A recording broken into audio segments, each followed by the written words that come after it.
Once upon a time, there lived two friends who lived together in a small but lively apartment in Lagos. Their names were Tunde and Emeka. Tunde was tall, dark, and smooth with words. He loved two things more than anything: fried plantain and chasing after girls. He could talk a bird out of a tree if he wanted. The whole neighborhood knew him as the guy who always had a new babe every weekend.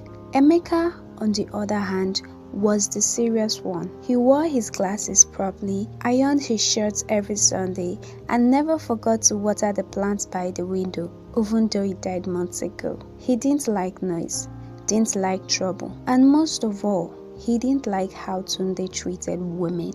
Still, they had been best friends since their university days, when they both shared a plate of beans and garri and cried over exam results together.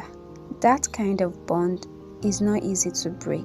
One Saturday morning, Emeka was making tea when he heard a loud laughter from Tunde's room. He opened the door slightly and saw a girl dancing in a short skirt and a top while Tunde was recording her on Snapchat. "Again, Tunde," Emeka said, raising an eyebrow. "What?" Tunde replied, smirking. "She likes attention, and I like giving it. Everybody wins." Emeka sighed deeply. "One day, this your waka waka life go land you for trouble." Tunde laughed so hard he almost dropped his phone. "Guy, abeg, trouble no dey find fine boys." Emeka shook his head and walked away. That was the last straw for him. That very week, he packed his things and moved out of the apartment. Emeka moved into a smaller apartment a few streets away. It was quiet and had fewer surprise guests. He and Tunde still talked, though. Sometimes they'd meet at Buka for Amala, other times they'd chat on WhatsApp, but the bond wasn't the same anymore. Months passed, then came Sandra. She was calm, polite, and had a bright smile. She liked to read books and didn't care much for flashy boys. Emeka liked her. Tunde, on the other hand, liked that Emeka liked her. For someone like Tunde, that was a challenge. One day, Emeka invited his friends, including Tunde, to hang out at a small lounge in Ikeja. Sandra came too. As soon as she walked in, Tunde looked her up and down like he was scanning groceries at a supermarket. "Tunde, behave yourself," Emeka warned with a small laugh. "Relax, I'm just admiring God's work," Tunde replied, sipping his malt. But Emeka wasn't laughing. 2 weeks later, Emeka went to Sandra's place unannounced. He had brought her favorite meat pie and a book by Chimamanda. But as he reached the gate, he saw a familiar car parked outside, Tunde's car. His heart skipped. He knocked. No one answered. He called Sandra's phone. It rang inside. He waited behind the tree, and after 30 long minutes, he saw the door open. Tunde walked out first, adjusting his shirt. Sandra followed. Emeka's hand dropped the meat pie. He turned and walked away, quietly, slowly, as if each step carried 1,000 memories. Later that night, Tunde's phone rang. It was Emeka. "Tunde," Emeka said calmly, "you were at Sandra's place today." Silence. Then Tunde coughed. Emeka, I can explain." "No need," Emeka said. "You've always liked taking what is in yours." Tunde's laughter was nervous now. "Guy, come on, you are still vexing. She came on to me." The call ended. Weeks passed. Emeka stopped talking to Tunde. Their friendship was like an old phone. It still had value, but no one used it anymore. One Friday, their old friend Chuka invited the gang for a small reunion. Everyone came, even Emeka and Tunde. The air was tense when they saw each other, but Chuka cracked jokes until they laughed again. After a few drinks and pepper soup, a beautiful waitress passed by their table. She was young, maybe too young, with deep eyes and quiet energy. Tunde couldn't help himself. Omo, see beauty, make her toast am. Emeka turned. Tunde, not again. Can't you just eat and go home? Tunde winked. I'll go home, just not alone. Everyone laughed, even Emeka, but deep down, he didn't like it. The air in Surulere was heavy that night. It wasn't the rain or the heat, it was the silence. The kind of silence that feels like it's watching you. Inside a modest apartment in Gabaja Street, Emeka lay on his bed, scrolling through WhatsApp messages. Nothing unusual, just memes, updates from his old secondary school group chat, and a good night message from Ijeoma. Then his phone buzzed again. This time it was a call from Tunde. That was strange. It was 11:47 p.m. Tunde, Emeka answered, sitting up. There was no response, only a low, shaky breath from the other end. Tunde, wetin happen? Talk na. I need an inhaler. Tunde muttered, voice weak. Inhaler? I don't have any. What's going on? I bought that waitress home. Tunde's voice cracked. We were just having fun. She started breathing funny. Emeka, she fell. I don't know what to do. Wait, what? Where are you now? Is she breathing? Emeka asked. She's not moving, Emeka. Her lips are blue. I tried everything, Tunde replied. Emeka jumped up. Tunde, take her to the hospital now. I can't. You know how far I live now, and I don't even have fuel in my car. And the neighbors, they don't even come out unless someone is playing loud music or frying fish. Emeka felt helpless. He wasn't sure what he could do. He didn't have a car. He wasn't close by. All he could say was, try to get help. I'm coming over now.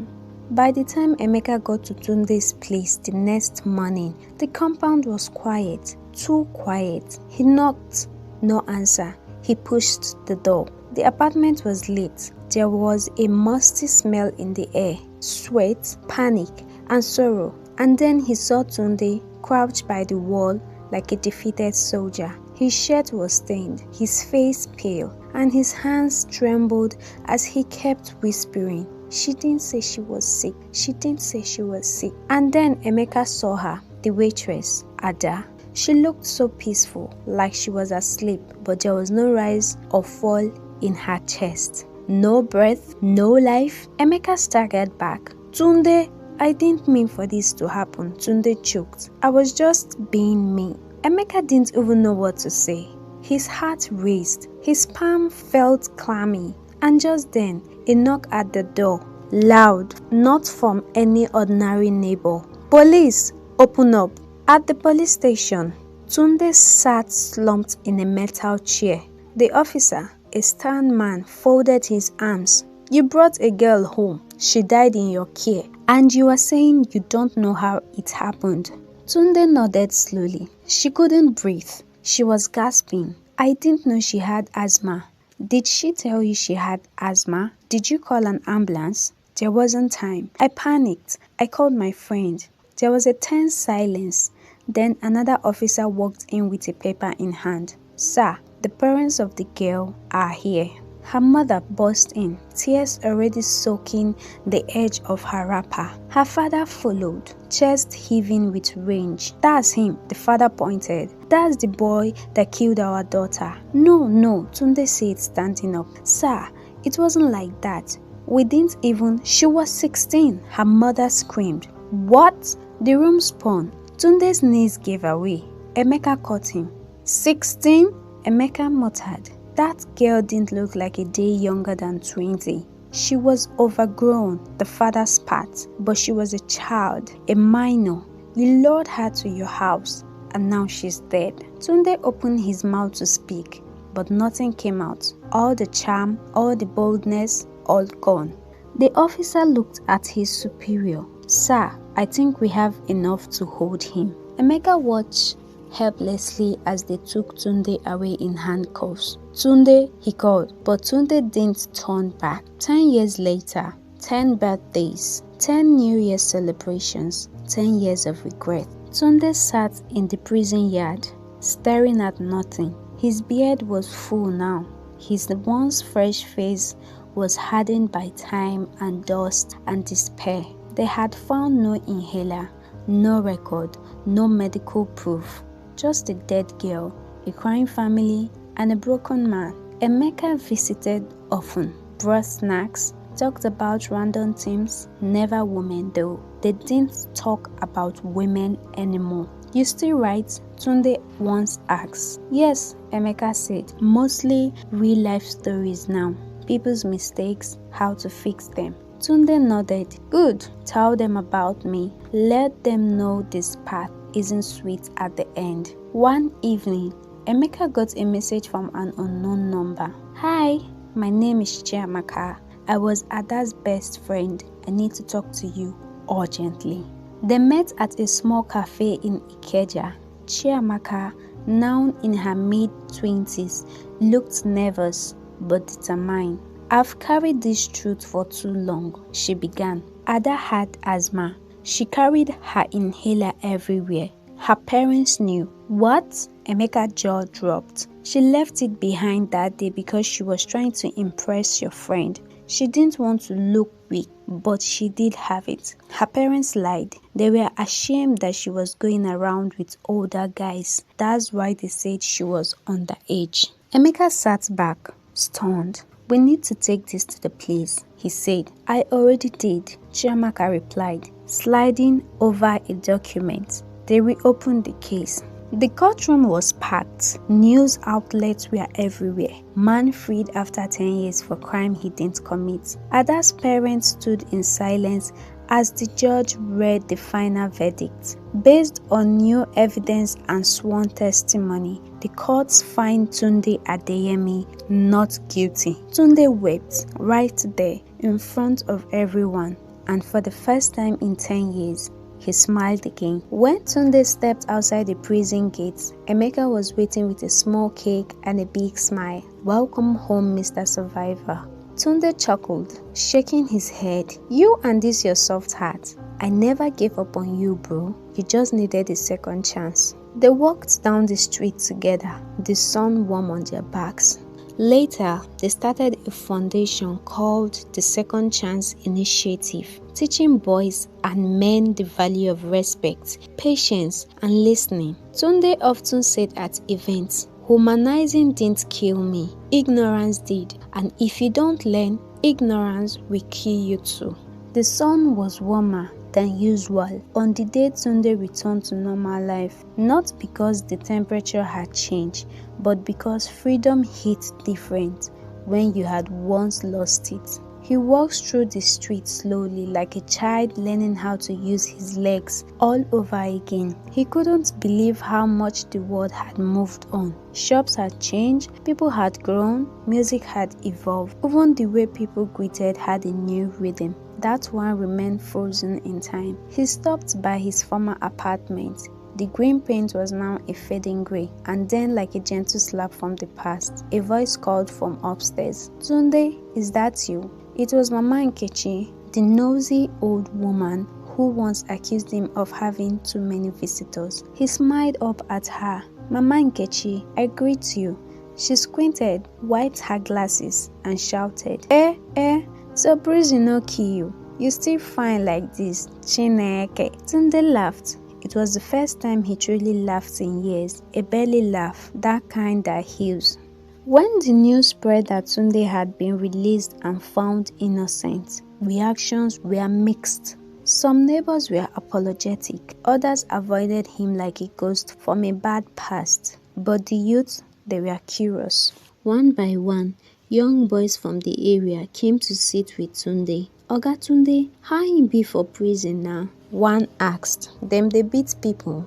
Another asked. Tunde smiled and replied, prison is not just a place with walls. It's the silence inside your heart when you realized you messed up. It's when you have all the time in the world to think, but no one to talk to. One boy, curious and bold, asked, so you go still womanize? The whole group burst in laughter. Tunde looked at him seriously and said, you see this life, you know the one person with megaphone. It whispers. If you no hear the whisper, it will use thunder. I know the chase get again, and now chase purpose. That evening, Tunde sat with Emeka on the same bench they had used in university days, back when their worries were limited to grades and crushes. "Bro," Emeka started, "I'm proud of you. I know it sounds weird after everything, but I am." Tunde looked down at his hands. "You know, I sometimes wonder if Ada's friend never came forward. Maybe I'd still be angry with the world. But she did," Emeka said. "And you are here now. You got your life back." Tunde sighed, part of it. Emeka looked at him. Tunde smiled faintly. "I lost 10 years, bro. I can't get them back, but I can use the next 10 years better. That's what I've decided." One rainy afternoon, Tunde did something no one expected. He asked to meet Ada's parents. Emeka warned him, "They might not want to see you." "I know," Tunde said, "but I need to try." The door opened slowly when he arrived at the compound in motion. Ada's father stood there. Her mother peeked from behind. "I didn't come to fight," Tunde said softly. "I came to say I forgive you. And I'm sorry." Her father was silent, but her mother broke down, fell to her knees and wept. "We were afraid of shame," she cried, "afraid of what people would say if they knew she was meeting men in secret. We lost her, then we blamed you. We needed a person to blame." "I was no saint," Tunde replied. "I should have known better too. I never asked her real age. I didn't even think. I just lived wild." There was a long pause. Months passed. Tunde got a job at a non-profit organization, teaching young boys and men about self-worth, boundaries, and how to avoid common traps. His story began spreading online. Podcasts, Instagram reels, even a short documentary titled "The Man Who Learned Too Late." But for Tunde, the most meaningful moments were when young men messaged him privately saying, "You saved my life." One even wrote, "I was just like you. I stopped chasing girls after I watched your video. Now I'm in school and focused. Thank you." One day, Emeka asked him over for lunch, but when Tunde arrived, he saw an extra plate on the table. "Who's the third person?" he asked. Emeka smiled. "Just wait." A knock on the door, then entered Chiamaka, Ada's friend. Tunde froze. "What is this?" "She insisted," Emeka said. "I just wanted to see you," Chiamaka said. "Not for love, not for anything weird, just to say thank you for what you turned your pain into." Tunde smiled awkwardly. "Well, thank you for saving me." They shared tea, then laughter, then silence, a comfortable one. Not everything needed to be romantic. Sometimes closure was enough. In the end, Tunde learned what many men refused to hear early in life, that real strength isn't in chasing women, but in building a life with value and purpose. He had lost 10 years, but he had gained wisdom that could save countless others. His story became more than just a past, it became a message. Every story holds a lesson, but what did you take from it? Drop your thoughts and lesson in the comments. I'd love to read what the story meant to you. I'm reading every single comment, so don't hold back. Thank you so much for watching. If you enjoyed this story, please kindly like, share, and subscribe for more lessons and tales that will keep you inspired. And don't forget to hit the notification button so you can be the first to get notified when I post a new video. To my new subscribers, welcome to my channel, and to my returning subscribers, thank you so much for your continuous support. It means a lot to me and I appreciate it.